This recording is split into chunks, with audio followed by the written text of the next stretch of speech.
Я дважды встречался с господином Саакашвили по поводу судебной реформы в рамках встречи с там SEO-клубом и бизнес-100. Ну, значит, по этому поводу у меня какие мысли, да, вот если взять, собрать, вот как вы правильно говорите, если всех взять три части, собрать в один, сформировать один орган, в финансах есть такое понятие, как концентрация рисков, да, там будет один руководитель. Мгм. Да, он один будет руководить сразу всеми. То есть на нем все эти риски, на нем замкнутся. Если это будет звено, не дай бог, слабым, то получается вся структура, у которой сейчас как бы диверсифицированное управление есть, да, и там как бы, риски как бы распределяются, они будут замкнуты на одном человеке. Даже если их побить там по квалификации, как говорите, по отделам, кто криминалом, кто цивильными, кто банкротством, кто еще чем. Поэтому тут как бы нужно думать прежде всего о внедрении ответственности. Но сейчас же нет ответственности. То есть как бы никто ни за что не отвечает. Вот я говорю, так, а может быть, говорю, продать, там, подать в это вот в ВРП.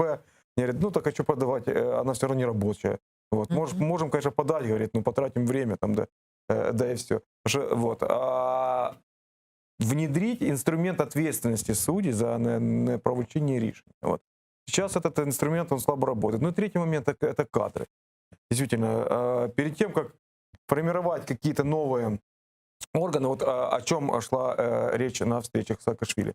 30% недобор личного состава судей. Вот. И они этим как бы, ну, шантажируют. Ну, будем говорить прямо. Они говорят, там особенно кто там пенсионного, предпенсионного возраста, говорят, типа там сейчас ответственность будете внедрять, или там какие-то расследования в отношении меня проводить, я лучше на пенсию.